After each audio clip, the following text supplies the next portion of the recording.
Absolutely. I can tell you the candidates now are in their final days as they try to convince the 118,000 registered voters in Kibra constituency so that they can be able to convince them for the upcoming November 7th by-elections in Kibra. And for the past few days, the candidates have been resorting to door-to-door campaigns as others also target specific communities, trying to really lure them and vote for them. And a number of issues have really come up during this campaign period, because remember, the last day to campaign will be on Monday 4th, and that will be the last day. And some of the things, one of them is issues to do with insiders and outsiders. Some candidates have been termed as insider candidates, and those who have been brought up in Kibra and really understand Kibra, and others have been termed as outsiders, those who are seen as foreigners who've just been brought to really vie in Kibra. Another issue that has really come up is the issue of being in the opposition and being in government, whereby certain candidates have been termed as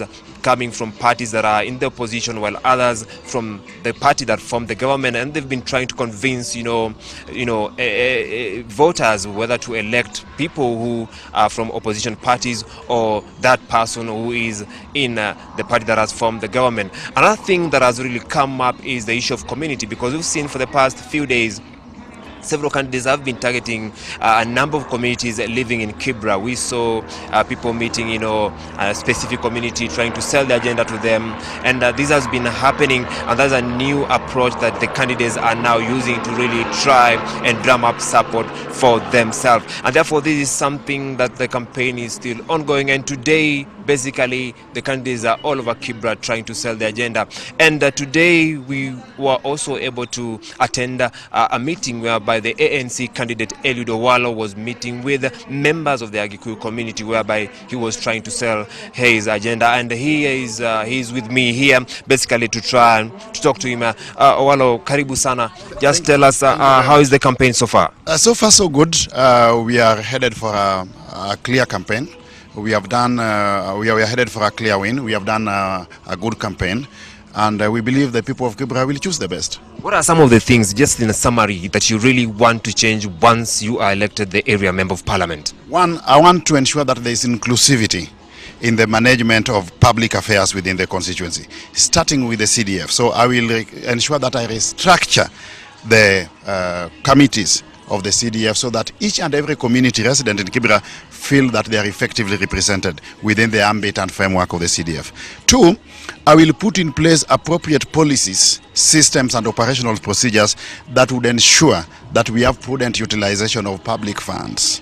I want to ensure that there's an appropriate corporate governance framework in conformity to the law, in conformity to the CDF Act, and also in conformity to the Public Financial Management Act, so that we ensure that there is integrity in utilization of public funds. Having that put in place that enabling corporate governance framework, in the thematic area of education, I want to set up and operationalize a TVET center in Kibra to address the unemployment problem within the constituency. I want our boys and girls to pursue short-term technical courses. And once they will be through with these technical courses, I'm already in touch with prospective donors who are willing to equip us with entrepreneurial funds. So I will set up an entrepreneurial fund within Kibra from which these boys and girls, upon conclusion of their studies, will be able to start their own business enterprises. Just tell me, what are the plans you have for women, especially business people, and also people who have kids who go to school? Women empowerment agenda is a key thematic area of my transformative agenda for Kibra.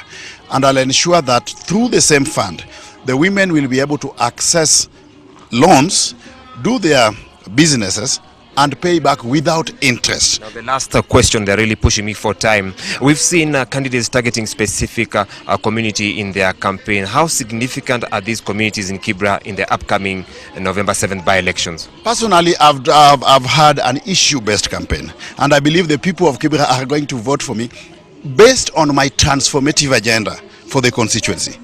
I have not been putting together communities. What I've been doing is engaging relevant stakeholders within the constituency. My tribe within this campaign is my agenda for the people. Okay? And my stronghold in this campaign has been my agenda for the people of Kibra. Thank you so much. That was ANC candidate Eliud Owalo, and we'll still be camping here in Kibra to really see what other candidates are also up to today.